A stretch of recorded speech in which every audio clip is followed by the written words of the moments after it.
नमस्कार, मी संतोष. आपण पाहता star bulletin times. Star bulletin टाइम्समध्ये आपलं सर्वांचं प्रथमतः सहर्ष स्वागत. आज आपण पिंपळगाव खडकी या ठिकाणी आलेलो आहे. आज सततधारच्या 2 दिवसाच्या पावसामुळे तुम्ही पाहू शकता या ठिकाणी नदी, घोड नदी, आणि त्या घोड नदीतून ह्या ठिकाणी 1.25 एकरचं रान आहे आणि त्या रानामध्ये पूर्णपणे फ्लावर लावलेली आहे. फ्लावरच आहे ना, फ्लावर लावलेली आहे. आणि ह्या ठिकाणी आहे हे पूर्णपणे 4 ते 6 एकरचं क्षेत्र आहे आणि ह्या ठिकाणी सुद्धा पूर्णपणे फ्लावरचं नुकसान झालेलं आहे. तर आज नदी काठी असणारं शेत तुम्ही पाहू शकता, यामध्ये किती पाणी भरलेलं आहे. बस पाहू शकता, गुडघ्याच्या वर पाणी आहे. इतकं शेत पाण्यामध्ये बुडून गेलेलं आहे आणि पिकाचं पूर्णपणे नुकसान झालेलं आहे. आपल्याकडे शेताचे मालक आहेत, त्यांच्याशी आपण संपर्क थोडीशी बातचीत करूया. दादा नमस्कार. नमस्कार. आपलं नाव? मी अरुण बांगर. किती क्षेत्र आहे इथं तुमचं?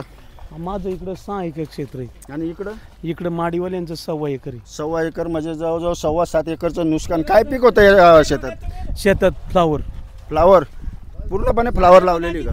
हा, पूर्ण. इकडं 4 एकर फ्लावर आणि इकडं 1.25 एकर. अंदाजे किती खर्च आला असेल? आज शेतकऱ्याची व्यथा पाहू शकता. तुम्ही आता आमचं किती 10 लाखाचं नुकसान झालं हो साहेब. आता का आम्ही काय एंड्रेस पिऊन मरून जा? काय करा सांगा तुम्ही आता? का तुमच्या इथं आंदोलन करून तुमच्या तहसील कार्यालयात आत्महत्या करा का?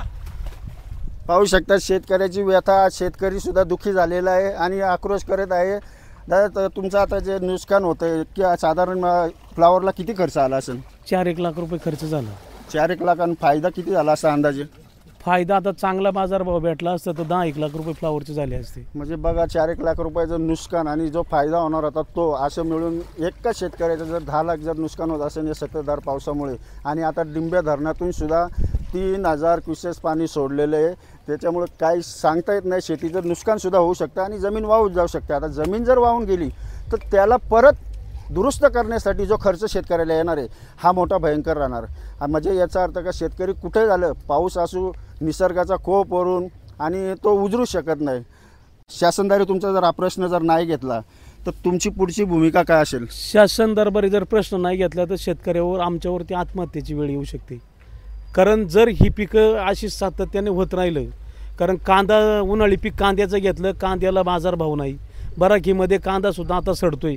बाजारभाव दिवाळीमध्ये वाढतील, थोड्या दिवसांनी दसऱ्याला वाढतील, ह्या आशेने आम्ही कांदा साठवणूक केला. पण साठवलेला कांदा आज 70 ते 80 रुपये म्हणजे 7 ते 8 रुपये किलो भावाने जातोय.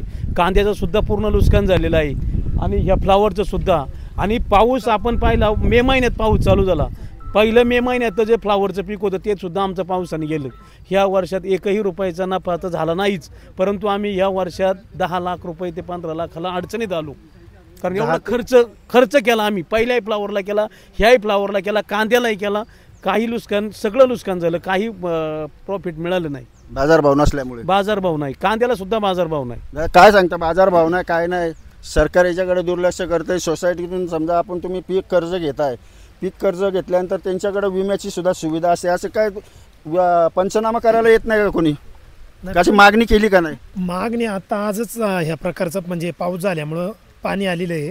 तर आम्ही आता पंचनामे केले पाहिजे शासनाने याचे, आणि भरघोस पद्धतीची याला काहीतरी सुविधा दिली पाहिजे. म्हणजे शासनाकडून काहीतरी मदत मिळाली पाहिजे.